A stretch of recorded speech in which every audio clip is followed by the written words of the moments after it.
বিলাসীপাৰাৰ টুকুৰাবান্ধা নটেক লোমহৰ্ষক হত্যাকাণ্ডৰ ঘটনা। নৃশংসভাৱে হত্যা কৰি গাঁতত পুতি থোৱা অৱস্থাত বোৱাৰী এগৰাকীৰ অৰ্ধগলিত মৃতদেহ উদ্ধাৰ। টুকুৰাবান্ধা পাহাৰত কামৰূপৰ মেট্ৰৰ সহকাৰী আয়ুক্তাসহ গুৱাহাটীৰ ভৰলুমুখ, বিলাসীপাৰা আৰু চাপৰ আৰক্ষীৰ তীব্ৰ অভিযান। টুকুৰাবান্ধা পাহাৰত জেচিবিৰে গাঁত খান্দি উদ্ধাৰ কৰে ৰমেনা খাতুন নামৰ বোৱাৰীগৰাকীৰ অৰ্ধগলিত মৃতদেহ।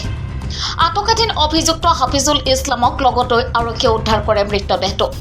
ৰমেনা খাতুনৰ ঘৰ দক্ষিণ শালমৰা মানকাছাৰৰ পাতাকাটাত বুলি জানিব পৰা গৈছে। 4 বছৰৰ পূৰ্বে টুকুৰাবান্ধা গাঁৱৰ ৰফিকুল ইছলাম নামৰ বিবাহিত পুৰুষজনৰ লগত বিবাহ হৈছিল ৰমেনা খাতুনৰ। বিবাহৰ পিছত প্ৰথমে গুৱাহাটীত টটো চলাইছিল ৰফিকুলে। তাৰ পিছতে লটাৰী খেলৰ লগতো জড়িত হৈ পৰিছিল ৰফিকুল আৰু ৰমেনা খাতুন।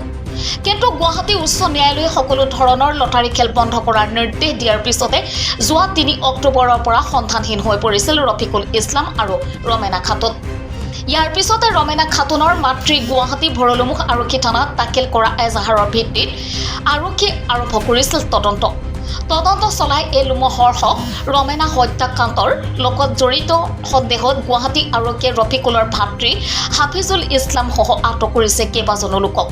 সোমবাৰে আটকাধীন হাফিজুল ইছলামক লগত লৈ আৰক্ষীয়ে টুকুৰাবান্ধা পাহাৰৰ পৰা উদ্ধাৰ কৰে ৰমেনাৰ মৃতদেহ।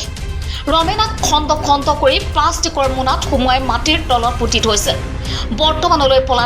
বৰ্তমানো হত্যাকাণ্ডৰ মূল অভিযুক্ত ৰফিকুল ইছলাম পলাতক হৈ আছে বুলি জানিব পৰা গৈছে।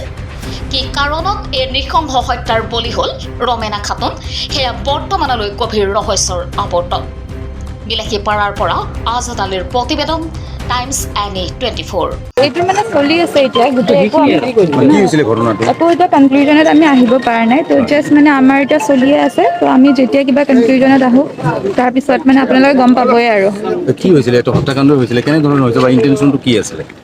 এতিয়া আমি ছাছপেক্টেড মাৰ্ডাৰ ভাবিছোঁ। তো আমি এটা বডি ৰিকভাৰো কৰিছোঁ। তো আমি এতিয়া মানে প্ৰচিড কৰিম এক্সিমিশ্যন ইনকুৱেষ্ট বুলি কয় সেইটো, যোনটো বাৰীড বডিটো আমি ওলাই পিনে ইনকুৱেষ্ট কৰোঁ। তো এতিয়া আমি ক্ৰাইম ৰিক্ৰিয়েশ্যনটো কৰিম, তাৰপিছত ইনকুৱেষ্টটো কৰিম, আৰু তাৰপিছত আফটাৰ পষ্টমৰ্টেম আৰু ফৰেনচিকহে আমি মানে ডিটেইলছটো গম পাম যে একচুৱেলি হৈছিলে কি। কিমান দিনৰ আগত আৰু ক'ত হৈছে এফআইআৰটো হৈছিলে, কেছটো হৈছিলে? এইটো একচুৱেলি 3 নৱেম্বৰত হৈছিলে, 3 অক্টোবৰত হৈছিলে। তো আমি এনেকৈ ভৰলুমুখ থানাৰ আণ্ডাৰত হৈছিলে আৰু তো মই কামৰূপ মেট্ৰৰ পৰা আহিছোঁ।